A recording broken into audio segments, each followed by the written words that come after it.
Um local onde todo mundo tem o mesmo tipo de pensamento. Não há pensamento crítico, não há opiniões contrárias. E todo mundo que tem pensamentos próprios ou opiniões diversas é linchado e censurado. E eu não estou falando do Twitter, eu estou falando da sociedade distópica do livro Fahrenheit 451. Fahrenheit 451 conta a história de Guy Montag, um bombeiro que nessa sociedade tem uma função diferente do que a gente está acostumado. Que ao invés de apagar fogo, ele criava sua mangueira, ao invés de sair água, saía querosene. E o que eles queimavam? Bom, eles queimavam livros. Queimavam livros e casas que continham esses livros, que nessa sociedade é considerado algo proibido. Então todo mundo que tem também era considerado como se fosse meio que terroristas. E Guy sempre vivia nessa rotina.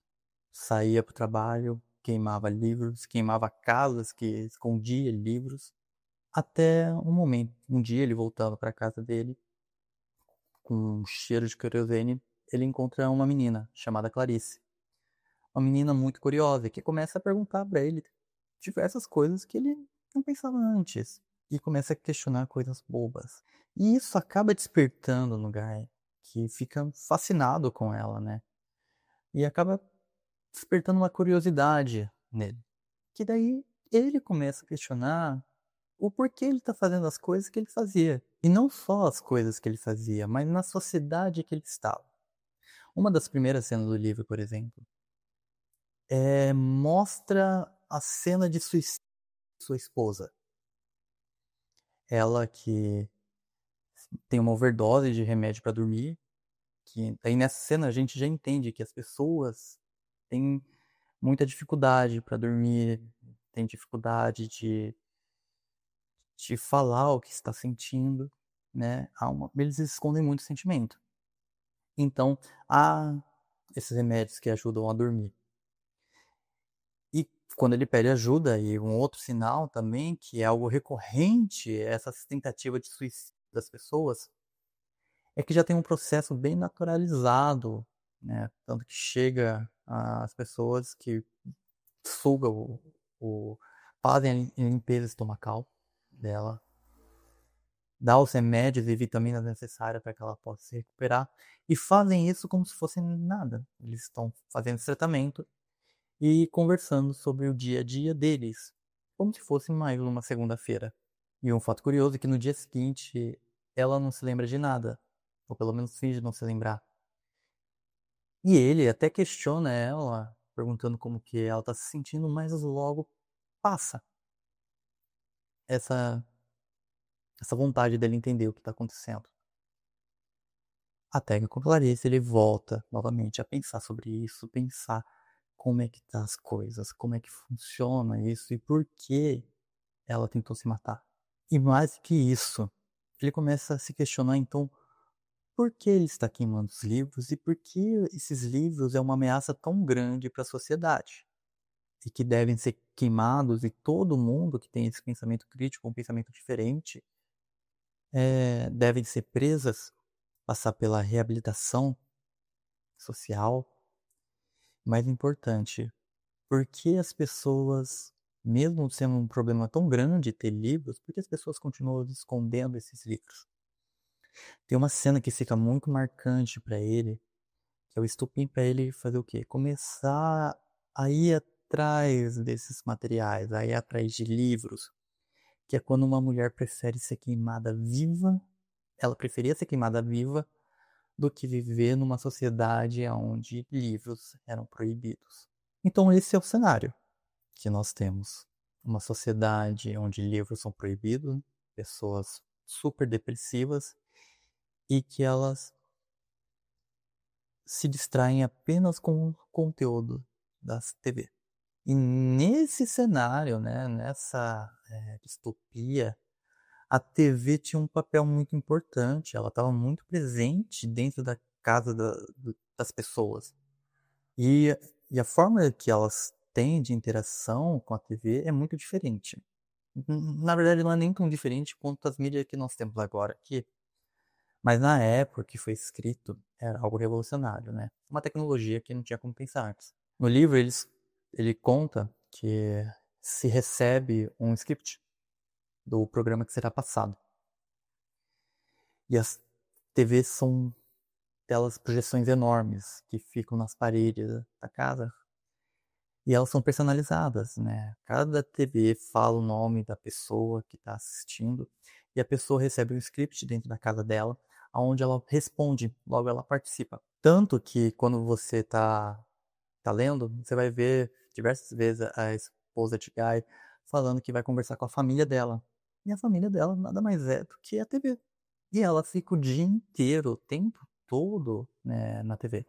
Só tem um momento que ela não fala sobre a TV, que é quando ele chega com livros em casa, escondido, contrabandeado, né, de uma queima a qual ele escondeu alguns livros.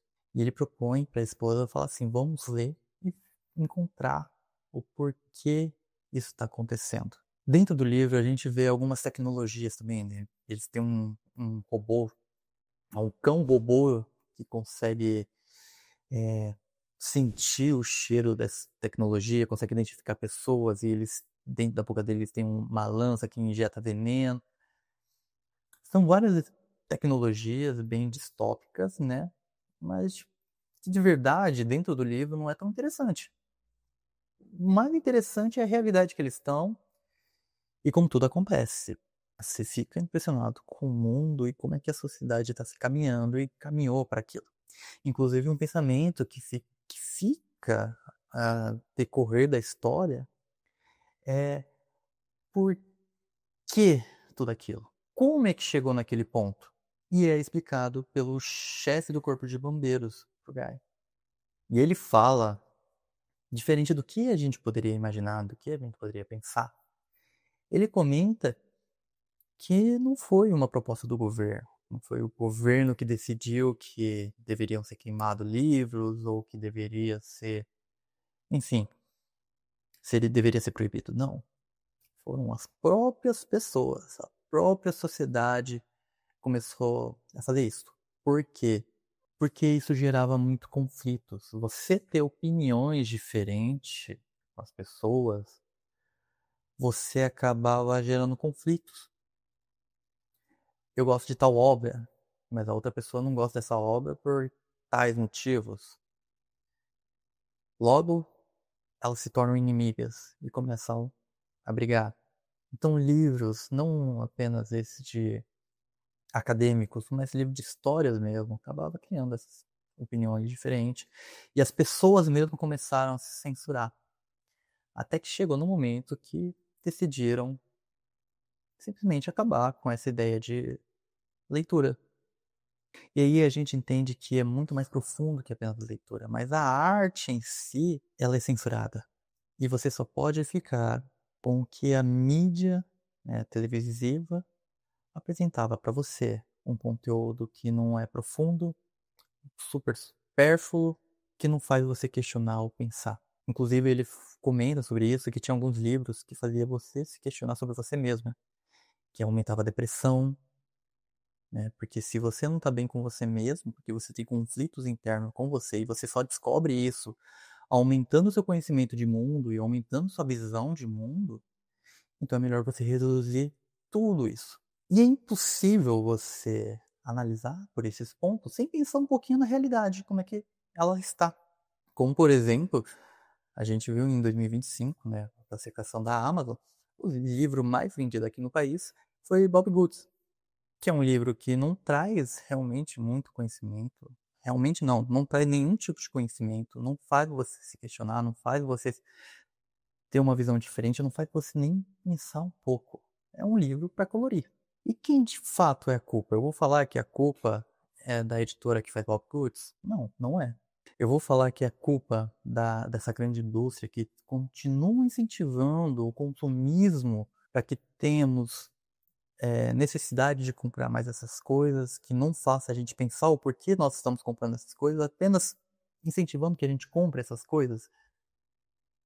Não vou falar que é culpa disso também. Eu vou falar que é culpa dessa nossa realidade, de uma realidade que se vende uma alta performance o tempo todo, o que nos deixa esgotado o tempo inteiro e que não E aí a gente não tem energia para se questionar o porquê nós estamos fazendo essas coisas. Ou então a gente não tem mais energia separada, preparada para conseguir ter um pensamento mais crítico. Afinal, você pensar é um esforço. Você precisa ter um esforço, né? Tem um gasto de energia. E às vezes a gente não está nesse momento de questionar, não está nesse momento de perguntar. Não, eu não vou falar que a culpa é disso também. Eu vou falar então que a culpa é das bolhas sociais que nós vivemos, bolhas políticas ou qualquer outro tipo, a qual a gente não se sente confortável para sair. Não, não vou falar que a culpa é disso também. De quem é que é a culpa? Eu não sei.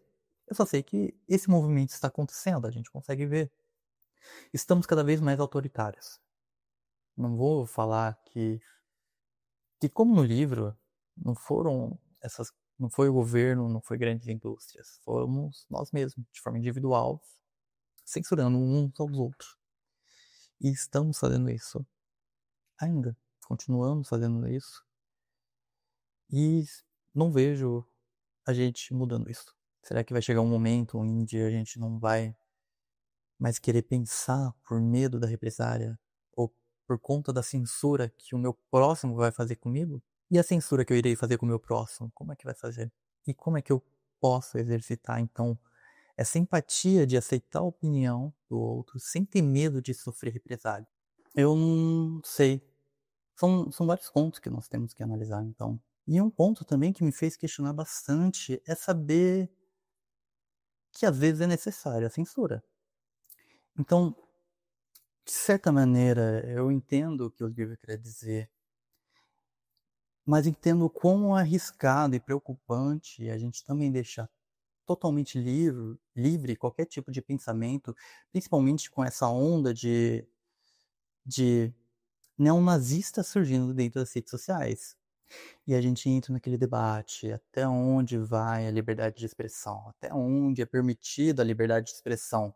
Porque eu posso permitir que a expressão do outro seja oprimir a minha opinião, seja oprimir o que eu estou querendo dizer?